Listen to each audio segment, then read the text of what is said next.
नमस्कार दोस्तों। आज की कहानी है सासू माँ मैं बहू हूँ न कि दहेज की दुकान। माँ जी, इस बार रक्षाबंधन पर मायके नहीं जाऊंगी। आपकी तबीयत ठीक नहीं है और मन ही बहुत बेचैन है। कैसे छोड़ दूँ आपको ऐसी हालत में। सास निर्मला जी ने करवट बदलते हुए आंखें मिचमिचाई और बोली, अरे बहू, दो छींक और हल्की खांसी को लेकर तू तो ऐसे घबरा गई जैसे मैं अंतिम संस्कार की तैयारी कर रही हूँ। मैं अभी इतनी भी बूढ़ी नहीं हुई। फिर ताने भरी मीठी मुस्कान के साथ बोली, जा रे बहू, तेरे पांचों भाई आंखें बिछाए बैठे होंगे। तू तो उनकी राजनंदिनी है ना। शाम तक सब रस्में निभा कर लौट आना।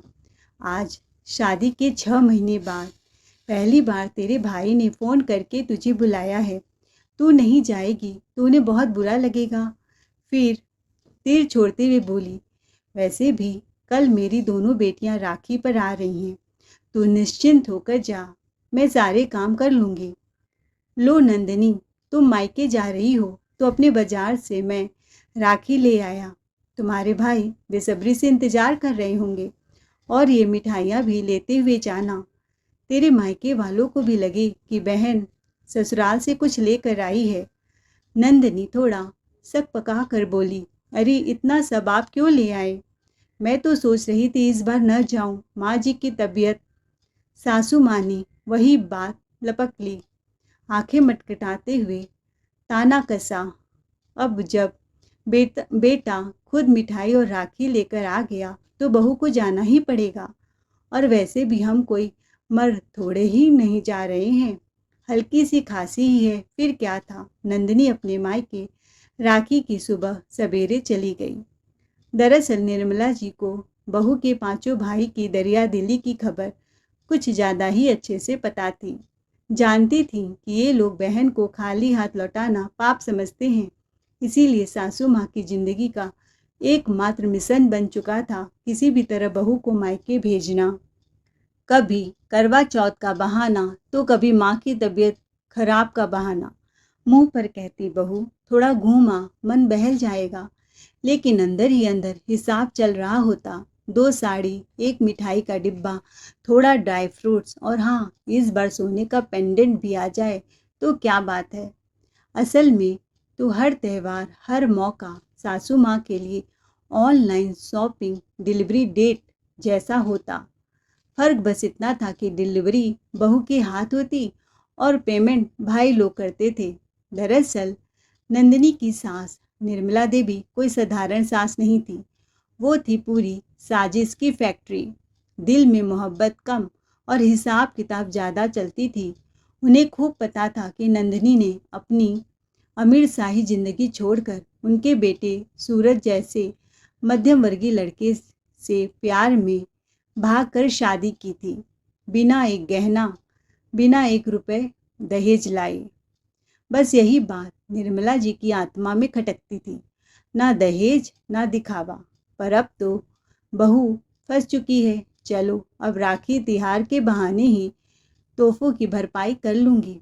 इसीलिए वो नंदिनी को कभी मायके जाने से नहीं रोकती थी, बल्कि खुद ही कहती, जा बहू, तेरे माँ बाप से मिला और हाँ, गिफ्ट की थैली मत भूलना लाना। निर्मला जी रिश्तों की शतरंज की महारानी थी। दरअसल कुछ साल पहले सूरज जब कॉलेज में पढ़ता था, वहीं उसकी मुलाकात हुई थी नंदिनी शर्मा से, एक बहुत ही अमीर और प्रभावशाली परिवार की बेटी, जिसने बचपन से कभी तकलीफ नहीं देखी थी। नौकरानियाँ आगे पीछे घूमती थी और हमेशा गाड़ी में ही ठाट बाट से आती जाती थी। लेकिन जब दिल लगा सूरज से तो घर परिवार, रुतबा, पैसे सब फीके लगने लगे। सूरज एक साधारण परिवार का था, लेकिन उसकी ईमानदारी, समझदारी और सपनों ने नंदिनी को खींच लिया। धीरे धीरे प्यार हुआ और जब घर वालों को पता चला, तूफान आ गया। भाई बोले, तू उस घर में निभा नहीं पाएगी। पर नंदिनी ने सब कुछ पीछे छोड़ दिया। माँ बाप की आंखें भर आई। भाइयों का चेहरा गुस्से से लाल हो गया। फिर एक दिन नंदिनी घर से भागकर सूरज से शादी कर ली। निर्मला जी उस वक्त कुछ नहीं बोली, क्योंकि सूरज की पसंद थी और कहीं न कहीं उन्हें भी गर्व हुआ कि उनके बेटे के लिए कोई इतना बड़ा त्याग कर गया। 5-6 महीने तक नंदिनी के भाइयों ने कोई संपर्क नहीं रखा, पर जब रक्षाबंधन का दिन करीब आया तो वक्त के साथ भाइयों का गुस्सा भी ठंडा पड़ ही जाएगा। आखिर खून का रिश्ता है, एक दिन तो अपनी बहन को अपना ही लेंगे। बस यही मौका था जिसके इंतजार में निर्मला जी आंख गड़ाए बैठी थी। अब जब रिश्ते फिर से पट जाएं तो वह भी धीरे धीरे अपना हक वसूल करे। दहेज भले ही शादी में ना मिला हो, लेकिन अब हर 30 त्योहार पर किस्तों में दहेज आता रहेगा। उनके लिए नंदिनी बहू कम, बहाना ज़्यादा थी। मायके भेजो और गिफ्ट मंगाओ। राखी की सुबह नंदिनी मायके के दरवाजे पर पहुंचती है। दरवाज़ा खुलते ही सामने उसके 5 भाई खड़े होते हैं। जैसे ही नंदिनी ने भैया कहा, सब कुछ जैसे वह भूल गए। गुस्सा, शिकायत, मनमुटाव, बस एक दौड़ती हुई झप्पी ने सालों का सन्नाटा तोड़ दिया। 5 भाइयों ने नंदिनी को ऐसे सीने से लगाया जैसे कोई खोई हुई चीज़ वापस मिल गई हो। नंदिनी की आंखों से भी टप टप आंसू बहने लगे, लेकिन मुस्कान में छुपी राहत साफ थी। मेरे भाई अब भी वैसे ही हैं, बस हालात थोड़े अलग थे। नंदिनी की माँ पीछे से आकर सिर सहलाती हैं, बेटी तू तो मेरी रानी थी और रहेगी। जो हुआ सब किस्मत की बात है। फिर राखी का रस्म शुरू हुआ। एक के बाद एक नंदिनी ने अपने भाइयों को राखी बांधी और हर भाई ने बहन को सिर्फ प्यार नहीं, दिल खोल कर तोहफे भी दिए। कोई सोने का कड़ा थमाता है, कोई मोतियों वाला हार, तो कोई रेशमी साड़ी और घड़ी, और साथ में नकद लिफाफा। तू तो हमारी इकलौती बहन है। पल भर में नंदिनी के सामने उपहारों का ढेर लग गया, लेकिन उससे भी ज़्यादा उसके दिल का कोना भर गया। नंदिनी बहुत खुश थी। नंदिनी के लिए असली दौलत गिफ्ट नहीं, बल्कि भाइयों का वह खोया हुआ प्यार और अपनापन था, जो वर्षों बाद लौट आया था। शाम ढलते ही नंदिनी 2 बड़े बड़े सूटकेस के साथ ससुराल के दरवाजे पर पहुंची। भाइयों का दिया हुआ 2-2 सूटकेस से भरा हुआ तोहफा निर्मला जी ने जैसे देखी तो पलकें झपकाना ही भूल गई। अरे बहू, सूटकेस तो यहीं सोफे पर रख दे। जा जल्दी से कपड़े बदल ले और हमारे लिए चाय बना। सुबह से मेरी बेटियां थक गई हैं घर संभालते संभालते।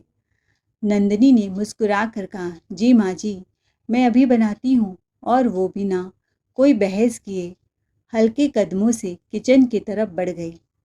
फिर पीठ पीछे उसकी दोनों नंदे सूटकेस की तरफ ऐसे लपकी जैसे खजाना खुलने वाला हो। बड़ी ननंद सीता ने अंदर से डिब्बे निकालना शुरू कर दिए। एक एक करके जैसे ही गिफ्ट निकले, रेशमी सिल्क साड़ियाँ, झुमके, सोने के कड़ी, चूड़ियाँ, परफ्यूम, मेकअप किट, नकदी के लिफाफे, उनकी आंखें फट कर बाहर आ गई। अरे दीदी देखो ना, ये चूड़ियाँ तो सोने का है, और ये साड़ी, अरे ये तो डिजाइनर ब्रांडेड लग रहा है। भाभी के भाई तो वाकई मालदार निकले। तभी नंदिनी ट्रे में चाय लेकर हॉल में आई ही थी कि सास की आवाज़ गूंज पड़ी, सुन बहू, ये कंगन बड़ी बेटी सीता को दे देना। बड़ी बेटी है मेरी। और ये हरी रेशमी साड़ी और हार गीता के लिए निकाल दे। आखिर छोटी ननंद है तेरी, और जो भी चीज़ तुझे पसंद हो वो मेरे लिए अलग रख देना। नंदिनी ने चाय मेज पर रखी, एक लंबी सांस ली और ठंडी मुस्कान के साथ बोली, माँ जी, यह सब तो मेरे भाइयों ने अपने हाथों से मुझे दिया है, दिल से। इन पर किसी और का हक नहीं बनता। बेटियों को जो देना है आप अपने जेवर से दीजिए, मेरा हिस्सा मत काटिए। इतना सुनते ही बड़ी ननंद सीता का पारा 7वें आसमान पर पहुंच गया। वो तो मानो अंगारों पर जल रही हो। बिना कुछ कहे तड़पती हुई उठी और सीधा अपने कमरे में मुंह फुलाकर घुस गई। न चाय पिया न बिस्कुट छुआ, और दरवाज़ा ऐसे पटका जैसे बहू ने खजाना छीन लिया हो। 1-2 घंटे बाद सूरज राखी बंधवाने अपनी दोनों बहनों के पास माँ के कमरे में आया। चलो दीदी, अब तो राखी बांध दो, कब से भूखा बैठा हूँ, शाम के 4 बज गए हैं।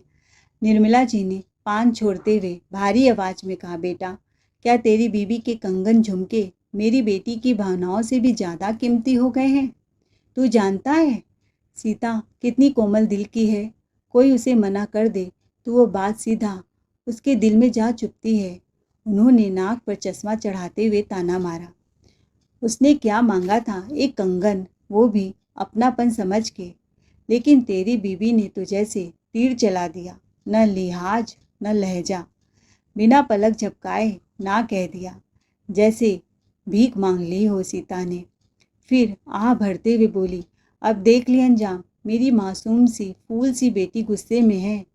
2 घंटे से कुछ खाया नहीं, एक बूंद पानी तक नहीं पी, बीपी लो हो गया है, बेचारी प्रेग्नेंट है और तुझे बस राखी की पड़ी है। यह भी नहीं सोचा कि रक्षाबंधन का त्यौहार है। कौन सा सीता ने कोई महल या कोठी मांग ली थी, बस एक छोटा सा कंगन ही तो चाहा था, और उसके लिए भी उसे ना सुननी पड़ रही है। सूरज तो मानो 2 पाटों के बीच में आ गया था। एक तरफ माँ की गरजती आवाज़, दूसरी तरफ बीबी की तमतमाई हुई आंखें। किसका पक्ष ले, किसकी सुने, समझ ही नहीं आ रहा था। अगर बीबी की बात करता तो माँ का गुस्सा आसमान फोड़ देता, और अगर माँ का साथ देता तो नंदिनी का चेहरा ऐसा बन जाता जैसे उसकी दुनिया उजड़ गई हो। वो तो बस वहीं खड़ा था, जैसे कोर्ट में खड़ा कोई मुजरिम, हर तरफ से कटघरे में, माथे में पर पसीना, दिल में घबराहट। मन ही मन सोच रहा था, हे भगवान, रक्षाबंधन है या रिश्तों की अग्नि परीक्षा। थोड़ी हिम्मत जुटाकर सूरज ने आखिर बोल ही दिया, माँ, रक्षाबंधन है। ये जो नंदिनी के पास चीज़ें हैं वो उसके भाइयों ने दिल से दी है। मैं अपनी बहनों को जो दूंगा वो मेरी जिम्मेदारी है, लेकिन किसी और की गिफ्ट पर हक जमाना ठीक नहीं है। निर्मला जी आंखें तरेर कर बोली, वाह बेटा, तू भी अब बदल गया। बीवी के प्यार में इतना डूब गया कि माँ बहन सब भुला बैठा। फिर ताना कसते हुए बोली, अरे, अगर उसके भाइयों ने कुछ दिया है तो अब वो तेरी बहू का ही तो हुआ ना। बहू की हर चीज़ पर तेरा हक है। सीता का दिल आ गया उस कंगन पर तो क्या हो गया, भाभी ही तो है, दे देती। कौन सा बार बार मांग रही है। सूरज चुप रहा, न निगल पा रहा था न उगल पा रहा था। नंदिनी को देखा, उसकी आंखों में सवाल थे और माँ की बातों में जैसे लावा बह रहा था। बहू को हर चीज़ पर अपना हक दिखाना है, जरूरी है, भले ही किसी की जान पर बन आए। फिर नंदिनी ने मुस्कुराते हुए वो कीमती कंगन झूम के अपनी ननंद सीता गीता के हाथों में थमा दिया। तब जाकर दोनों बहनों ने राखी बांधी। सीता तो खुशी से झूम उठी, लेकिन किसी को क्या पता उस मुस्कान के पीछे नंदिनी की आंखें छलकने को तैयार थी। कमरे में सब अपने गिफ्ट को पाकर हंसी ठिठोली में लगे थे, पर नंदिनी के दिल में एक सूनापन पसरा था। वह कंगन झूम के खुद पहनना चाहती थी, क्योंकि उसके भाई ने बड़े प्यार से उसे दिया था। त्यौहार मनाकर दोनों नंदे अपने अपने घर चली गईं। फिर 1 महीने बाद अचानक से नंदिनी की तबीयत नासाज चल रही थी। चेहरे पर उदासी साफ झलक रही थी। सासू माँ निर्मला जी ने बड़े प्यार से पूछा, क्या हुआ बहू, बड़ी बुझी बुझी लग रही हो, कहीं मायके की याद तो नहीं आ रही है। फिर खुद ही बोली, चल बोल दे, अगर मन कर रहा है तो मैं सूरज से कहती हूँ, वह तुझे मायके छोड़ आएगा। दिल छोटा मत कर बहू, जब जी करे चली जाया कर। पर असली इरादा कुछ और था। अगर बहू मायके जाएगी तो कुछ न कुछ राशन पानी गहने कपड़े तो आएंगे ही ना। सुनते ही सूरज आ गया। माँ, बात मायके जाने की नहीं है, नंदिनी की ओर देख कर बोला, अब ये खुद ही बताएगी। नंदिनी शर्माई, मुस्कुराई और धीरे से बोली, माँ जी, मैं माँ बनने वाली हूँ। क्या? हे भगवान, तेरा लाख लाख शुक्र है। निर्मला जी खुशी से उछल पड़ी, इतनी बड़ी बात छुपा ली मुझसे। अरे, अभी तो तेरी ननंद का भी 6ठा महीना चल रहा है और तूने भी खुशखबरी सुना दी। वाह रे बहू। घर में एक साथ दो दो किलकारियाँ गूंजेंगी, पर चेहरे पर हंसी के पीछे फिर से दिमाग घूमने लगा। जैसे ही कमरे में आई, तेज तेज कदमों से फ़ोन उठाया और समधन जी मतलब नंदिनी की माँ को कॉल लगाया। हेलो समधन जी, राम राम। बस आपको एक बात बतानी थी, खुशखबरी है। आपकी बेटी पेट से है, तो बार बार मायके वह आ नहीं पाएगी। अब माँ तो आप ही हैं। आपसे बेहतर कौन जान सकता है कि आपकी लाडली को क्या अच्छा लगता है, क्या खाती है, क्या पीती है। तो बस कुछ मनपसंद चीज़ें भेज दीजिएगा। अब आपकी बेटी है, थोड़ी देख रेख तो आपकी भी बनती है ना। इतना काम अब मुझसे संभलता नहीं, वरना मैं ही उसकी देखभाल कर लेती। आपसे ये बात कहते हुए अच्छा नहीं लग रहा, लेकिन क्या करूं, बहू की तकलीफ मुझसे देखी नहीं जाती। दूसरी तरफ से गंगा जी को बड़ा अजीब लगा। फिर गहरी सांस लेकर कहा, ठीक है समधन जी, मैं भेज दूंगी। कुछ घंटे बाद नंदिनी रसोई में खाना बना रही थी। जैसे ही वह बाहर आई तो देखा सासू माँ बड़े चाव से डिब्बा खोल रही थी। डिब्बा खुला, अंदर साड़ियाँ थी, 2 डिब्बे देसी घी के, एक जड़ी बूटी का डिब्बा, बादाम, काजू, पिस्ता और राशन की बोरियाँ। ऊपर से एक सुंदर सा लिफाफा रखा था। यह सब देखकर निर्मला जी खुशी से फूले न समाये। वाह, अब बात बनी। बहू के पेट में बच्चा क्या आया, घर की बरकत भी आने लगी। नंदिनी के नाम पर बेबी के लिए ऊनी कपड़े, कुछ खिलौने और सब चीज़ें नंदिनी के नाम से आई। माँ जी, ये सब क्या है, इतना सारा सामान? नंदिनी ने पूछा। निर्मला जी हल्की मुस्कान के साथ, अरे बहू, ये सब तेरे मायके से आया है, तेरे माँ बनने की खुशी में। तेरे घर वाले बड़ी फिक्र करते हैं तेरी, देख कितने प्यार से भेजा है सब कुछ। एक पल रुककर निर्मला जी बड़ी चालाकी से बोली, पर तू तो इतना ज़्यादा खा भी नहीं पाएगी ना। सोच, थोड़ा सा सामान अपनी बेटी के घर भिजवा देती हूँ, आखिर बहन बेटियों में तो चीज़ें बांटी ही जाती हैं ना। अरे बेटा सूरज, ज़रा ये सामान गाड़ी में रखवा दे, मैं सीता बेटी के यहाँ जा रही हूँ। बहू के लिए जो आया था, कुछ चीज़ें तो बेटी के साथ भी बांटनी चाहिए ना। फिर खुद ही बड़बड़ाई, चलो, मेरी बेटी के भी भाग खुल गए। इतने महंगे गहने कपड़े शायद उसने कभी देखे भी ना हो। वो नंदिनी रानी, तू क्या माँ बनी, मेरी बेटी की किस्मत ही चमक गई। कहते हुए वो अपनी बेटी के घर चली गई। नंदिनी सोच में पड़ गई कि उसने तो अभी तक मायके में ये खबर भी नहीं दी कि वह माँ बनने वाली है। फिर इतने सारे सामान अचानक कैसे आ गए? जरूर सासू माँ ने ही खबर भिजवाई होगी। उन्हें तो मेरे मायके से आए हर सामान पर नज़र लगी रहती है। जाने क्यों हर बार उनकी लालच साफ झलक जाती है। रात को नंदिनी बिस्तर पर लेटी थी, लेकिन नींद उसकी आंखों से कोसों दूर थी। उसने सूरज की तरफ करवट ली और दबे स्वर में कहा, सूरज, क्या ये ठीक है? मैं माँ बनने जा रही हूँ और मेरी अपनी चीज़ों पर भी तुम्हारी बहन का हक जताया जा रहा है। क्या मैं अपने मायके से आए सामान तक का इस्तेमाल नहीं कर सकती? हर बार वही कहानी। सूरज थोड़ा झुंझलाते हुए बोला, तुम माँ को जानती हो नंदिनी, अगर मैं कुछ कहूँ तो उल्टा मुझे ही 10 बातें सुना डालेंगी। वैसे भी जैसा चल रहा है चलने दो, तुम मुझे इन झंझटों में मत फंसाओ, मेरा दिमाग मत खराब करो, रात को सोने दो।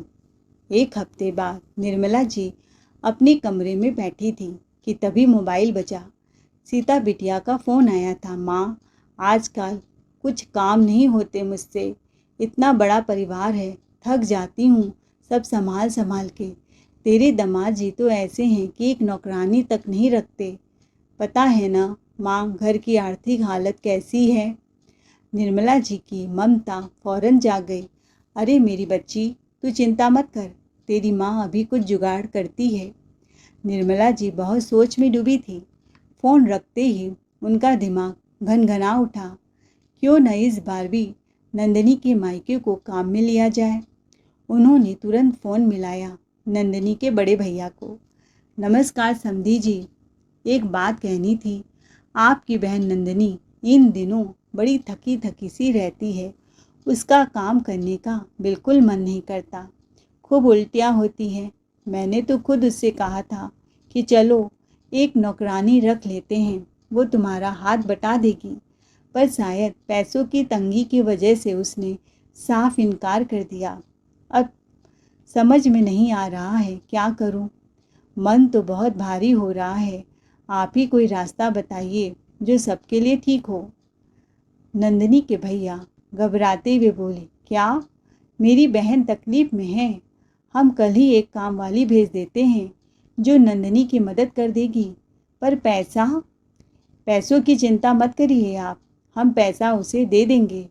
निर्मला जी तो भीतर से खिल उठी, वाह रे बहू, तेरे मायके से तो पैसों की बारिश हो रही है। लेकिन असली चाल तो इसके बाद चली गई। अगले दिन जब काम वाली आई तो उसने थोड़ा बहुत काम निर्मला जी के घर में किया और फिर निर्मला जी बोली, कमला, अब तू मेरी बेटी सीता के घर चली जा, यहीं पास में घर है उसका, वहाँ ज़्यादा ज़रूरत है तेरी। जी माँ जी, मैं चली जाती हूँ। और फिर सीता के घर में जैसे चांदी ही चांदी हो गई। सारा काम साफ सुथरा, खाना गरम गरम, घर चमकता हुआ और पैसा वो तो नंदिनी के भाई देने वाले थे। माँ, कमाल कर दिया आपने, क्या दिमाग लगाया है। एक तीर से दो शिकार। नौकरानी भी मिल गई, वो भी बिना एक पैसा खर्च किए। नंदिनी भाभी के भाई को तो जैसे उंगलियों पर नचाया आपने, क्या बेवकूफ़ बनाया उन्हें। फिर जोर जोर से हंसते हुए बोली, अब तो मैं भी रानी बन गई माँ। उधर नंदिनी पानी लेने उठी थी। जैसे ही वो रसोई की ओर बढ़ी, पास वाले कमरे से कुछ फुसफुसाहटें सुनाई दी। दरवाज़ा थोड़ा खुला हुआ था। भीतर से सासू माँ निर्मला देवी और उनकी बेटी सीता की वीडियो कॉल पर बातचीत हो रही थी। सीता खिलखिलाते हुए बोली, माँ, बहू के बहाने जो भी सामान आया है उसका आधा तो अब मेरे घर की शोभा बढ़ा रहा है। निर्मला जी मुस्कुराई और धीमे स्वर में बोली, क्या करे बेटा, दुनिया जहान बहुओं से दूरी बनाकर चलती है, मैं तो उन्हें ही जरिया बना लेती हूँ अपनी बेटी की झोली भरने का। दोनों कहते हुए जोर जोर से हंसने लगी। नंदिनी दरवाजे की ओट में खड़ी सास और ननंद की पूरी चालाकी भरी बातचीत सुन चुकी थी। उसकी आंखों में आग और दिल में तूफान उमड़ने लगा। उसने मन ही मन कस्में खा ली कि अब इनकी एक भी चाल कामयाब नहीं होने दूंगी। सासू माँ को अब ऐसे सबक सिखाऊंगी कि अगली बार किसी बहू की गहनों या साड़ियों पर नज़र डालने से पहले 100 बार सोचेंगी। और ये जो बेटियां को मेरी मायके की चीज़ बांटने का शौक है ना, अब वो भी बंद हो जाएगा। अब नंदिनी चुप रहने वाली नहीं, उसे हिसाब पूरा चाहिए था। कुछ दिनों बाद निर्मला जी बोली, बहू सुनो जरा, अब तो तीज का त्यौहार भी आ गया है। तुम्हारी मम्मी ने बुलाया है ना? हाँ हाँ, चली जाना। हमारी बहू को तो मायके से भर भर कर चीज़ें मिलती हैं, तो थोड़ा हमारी खातिर भी सोच लेना। तुम्हारी दो दो बड़ी बड़ी नंदे आ रही हैं, उनको भी तो कुछ देना होगा ना। सोचा है इस बार तुम्हारी माँ जो सोने की झुमकियाँ देंगी, छोटी वाली ननद गीता को दे दूंगी। जब आओगी तो झुमकी मेरे हाथ में ही दे देना पैक करके। और मिठाइयों में इस बार कम से कम 5 वैरायटी चाहिए। केसर बर्फ़ी, सोन पापड़ी, गुलाब जामुन, चॉकलेट बर्फ़ी और मोतीचूर के लड्डू। फल भी लाना, अमरूद, सेब, केले और आम, कुछ भी नहीं छोड़ा इस बार। ठीक है बहू, साड़ियाँ तो सबके लिए लाओगी ना?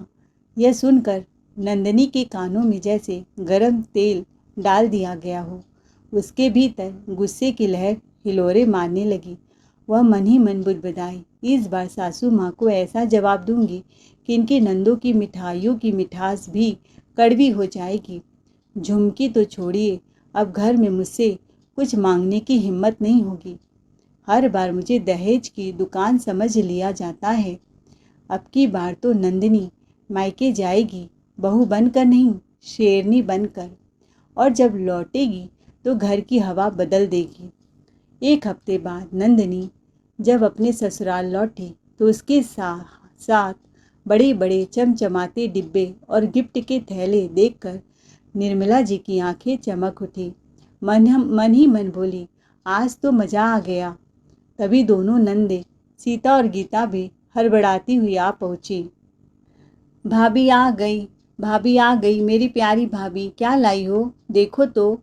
निर्मला जी ने झट से बीच में टांग अड़ाई। अरे हाँ हाँ, सब्र करो बेटियों, मैंने ही कहा था बहू से इस बार कुछ ज़्यादा लाना। देखो तो 4-5 बड़ी बड़ी डिब्बे लाई है मेरी लक्ष्मी बहू।